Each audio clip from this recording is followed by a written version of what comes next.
Em terceiro, ele vai trazer promessas, na finalidade de alcançar aqueles que estavam de volta nos caminhos do Senhor. E a promessa dele está no capítulo 2, no verso número 28, a qual conhecemos muito bem, quando ele traz a palavra até o povo, dizendo: e depois disso acontecerá, diz Deus, o meu espírito derramarei sobre toda a carne, e vossos filhos e vossas filhas profetizarão, vossos jovens terão visões, e os vossos velhos sonharão sonhos. Joel estava profetizando que o Espírito Santo de Deus chegaria um tempo em que ele desceria para cumprir um plano ainda maior no coração daqueles que o recebessem, na alma daquele que permitisse, desse a liberdade para que esse Espírito pudesse trabalhar e se manifestaria de muitas formas gloriosas, trazendo muitas coisas em nosso meio. A partir daí, aproximadamente uns 200 anos depois, estamos em Atos dos Apóstolos, onde vai então acontecer o cumprimento dessa promessa. Atos capítulo de número 1, a Bíblia vai nos dizer que depois que Jesus padece e ressuscita, antes de ascender ao céu, ele vai permanecer 40 dias e 40 noites no meio do seu povo, no meio da sua igreja, dando seus últimos conselhos e as suas últimas instruções antes de partir e voltar aos céus. E a Bíblia diz que um desses conselhos, um desses últimos conselhos que Jesus deu à sua igreja foi para que eles não se ausentassem, não deixassem Jerusalém, mas permanecessem dentro de Jerusalém, no cenáculo, até que o alto recebesse esta promessa, fosse revestido de poder, ou seja, recebesse a promessa da efusão do Espírito, o derramamento do Espírito Santo, para viver o verdadeiro avivamento. Assim Jesus disse, assim o povo ouviu e assim o povo fez.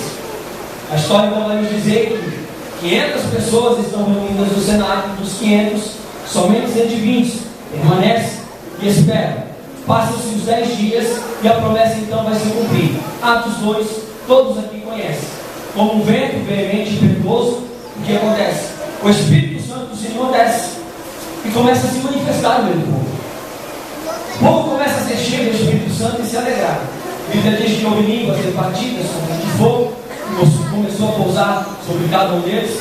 Muitos dons espirituais foram derramados naquele dia. Pessoas falavam em línguas estranhas, pessoas pulavam, glorificavam a Deus em alta voz. Muitas coisas aconteceram naquele dia. Grande foi a manifestação e a gritaria dentro daquele lugar, porque eles estavam recebendo a promessa, eles estavam vivendo um grande avivamento dentro daquela casa, dentro daquele cenário. É neste exato momento que a Bíblia vai nos informar, a Bíblia vai nos dizer que do lado de fora do cenáculo havia muitas pessoas que estavam de passagem por Jerusalém por causa da festa de Pentecostes. E ao passar por ali, pelos arredores do cenáculo, perceberam aquela movimentação e tudo o que estava acontecendo ali.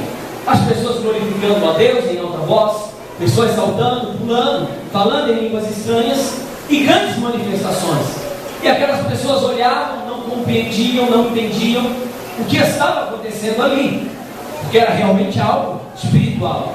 A Bíblia diz então que eles passam a murmurar, dizendo uns para os outros, comentando uns com os outros, e dizendo que aquelas pessoas estavam bêbadas, que aquelas pessoas estavam embriagadas. No século haviam tomado vinho demais, se embebedaram, por isso estavam fora de si, não sabiam o que estavam fazendo. Neste exato momento, a Bíblia então continua a nos informar que muitos começam a sair para fora do cenáculo, junto com eles Pedro. E Pedro, ao sair para fora do cenáculo, ele vai chamar a atenção do público que estava ali fora, chamar a atenção de todos que olhavam, não entendiam a manifestação de Deus naquele lugar, e tentar, com suas palavras, explicar o que estava acontecendo ali, e pregar para eles. E Pedro vai iniciar a sua pregação, dizendo para aqueles homens que o que eles estavam vendo não era uma embriaguez comum, dizendo que o que eles estavam vendo não eram pessoas que haviam participado de uma festa e bebido demais, estavam fora de si, estavam fora do seu controle. As pessoas não haviam se embriagado com um vinho qualquer, não haviam se embriagado com bebidas e estavam ali fora de si, descontroladas, e por isso estava acontecendo aquilo. Ele vai começar a explicar àquele povo que aquilo que eles estão vivendo é um cumprimento de uma promessa, de um grande avivamento que viria. que aquilo era uma promessa que havia sido profetizada pela boca de um profeta. É quando no verso 16 ele diz: isso que está acontecendo é o que foi dito pela boca do profeta Joel.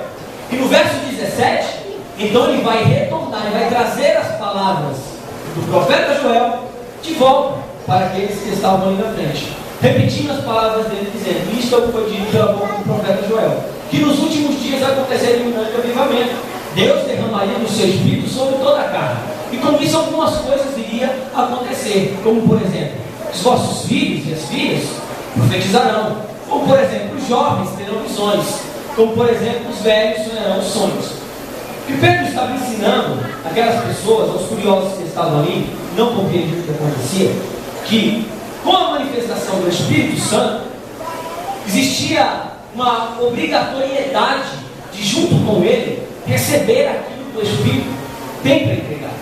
O que ele estava dizendo é que tudo o que estava acontecendo ali era a manifestação visível e real de Deus através da pessoa do Espírito Santo. Que tudo não passava de resultados que o Espírito Santo de Deus trouxe sobre a vida das pessoas. Em outras palavras, ele dizia que ao haver, irmãos, um contato do Espírito Santo de Deus com o homem, com o Espírito do homem, algumas reações e alguns resultados acontecem. O que ele estava dizendo, que o que eles estavam vivendo ali dentro, que o povo não entendia, nada mais era do que resultados da ação do Espírito Santo em contato com a vida do homem.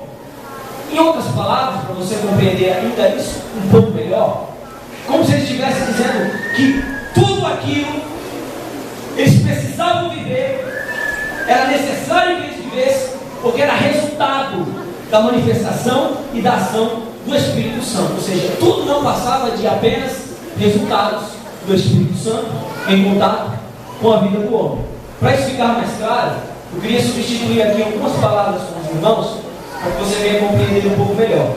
Nós poderíamos substituir nessa profecia aqui, irmãos, as seguintes palavras: profecia, visão e sonho, que o versículo nos diz, por uma única palavra que todos nós conhecemos: resultados. Pois tudo que acontecia era isso. Era como se Pedro estivesse dizendo que naquele dia Joel havia aberto a sua boca em voz profética para profetizar e dito da seguinte forma: que acontecerá depois disso? Que o meu espírito eu derramarei sobre toda a carne, e vossos filhos e vossas filhas verão resultados, os vossos jovens verão resultados, e os vossos velhos verão resultados. Por que isso, irmãos? Porque o que seria então profecia, visão e sonho, se não resultados que o Espírito Santo trouxe aquele dia no meio do povo? Então o que ele estava dizendo é que tudo aquilo que estava acontecendo eram resultados que o Espírito Santo havia trazido. Profecia, visão, sonho, tudo não passava de resultados da reação e da ação do Espírito Santo de uma forma abundante em contato com a vida do homem. Era isso. Em outras palavras, para você me compreender um pouco melhor, como se Pedro estivesse dizendo que não há como alguém ser cheio do Espírito Santo, receber a pessoa do Espírito Santo sobre a sua vida e não viver resultados na sua vida. Porque ele veio exatamente para isso, com essa função de trazer resultados no meio do seu povo.